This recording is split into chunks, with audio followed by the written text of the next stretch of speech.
In the remote hills and hidden villages of Colombia, a sinister figure was prowling, one whose quiet smile masked unimaginable horror. Pedro Alonso López, later dubbed the Beast of Colombia, would become one of history's most infamous serial killers, leaving a trail of terror across three countries. But despite the horrors he unleashed, his name is barely whispered, hidden in the shadows of one of the world's most chilling and haunting true crime stories. This is the tale of a man who preyed on innocence with relentless cruelty and a nightmare that stretched across South America.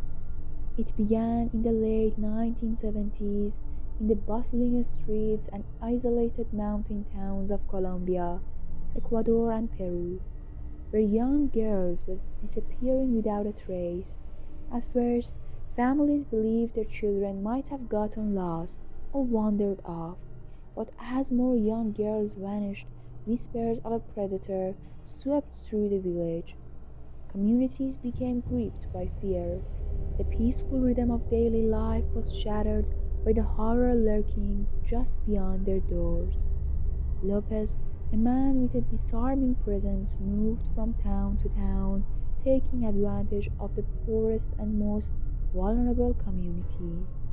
His crimes were carefully planned, targeting girls between the ages of 8 and 12, often offering them gifts or promises of food before luring them away. Little did they know they were stepping into the hands of a miraculous killer, and their families would be left with questions that would haunt them forever. As the disappearances mounted, families were tormented by the void left in their lives. Desperation turned to hopelessness, and some families even resorted to blaming themselves. Despite their heartbreak, authorities were reluctant to intervene, chalking up the vanishings to runaways cases or tragic accidents. All the while, Lopez roamed freely, undetected and unstoppable, preying on the innocence of each village he passed through. The community could feel the looming threat, but Lopez's true identity remained hidden, casting an unseen shadow over every parent, child, and neighbor.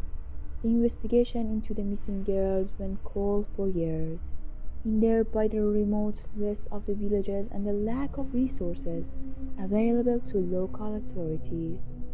Parents and villagers tried to raise alarms, but each case seemed disconnected with little to no evidence to link them. For years, Lopez evaded capture, his movements as invisible as a ghost, his crimes slipping through the cracks of overwhelmed police forces across Colombia, Ecuador, and Peru. No one could have imagined the scale of his monstrous actions. In 1980, everything changed. Heavy rains had washed away soil in an area near a remote riverbank in Ambato, Ecuador, revealing shallow graves, and with them the remains of multiple young girls. Investigators quickly realized they had stumbled upon a mass burial site. The horrors of a discovery ignited a firestorm of fear and fury. Authorities now faced an undeniable truth. A serial predator was at work, targeting young girls with cold, calculated precision. But catching Lopez proved difficult. Known to bend into the background, he never stayed in one place for long, moving fluidly across borders and preying on the disadvantaged and overlooked. His ability to charm others worked in his favor, allowing him to operate undetected even as the police's fear reached fever pitch. The sheer volume of the crimes and the authorities scrambling to piece together evidence, hoping to finally put an end to the reign of terror that had shattered countless lives. In March 1980, Lopez was finally apprehended by Ecuadorian authorities following a butch attempt to abduct another young girl. His arrest marked a turning point, but what Lopez would reveal under police questioning shocked even the most hardened detectives. He confessed to the murder of over 300 young girls across Colombia, Ecuador, and Peru, detailing each chilling crime with no sign of remorse. His eyes remained emotionless as he described the twisted thrill he found in his actions, making it clear that he saw his victims as mere objects, as his way to satisfy his dark urges.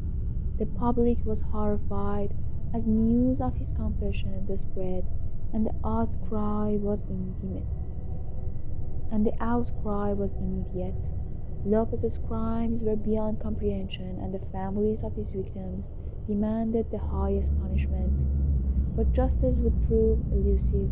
After serving just 14 years in Ecuador, an astonishingly short sentence given to the scope of his crimes, Lopez was released.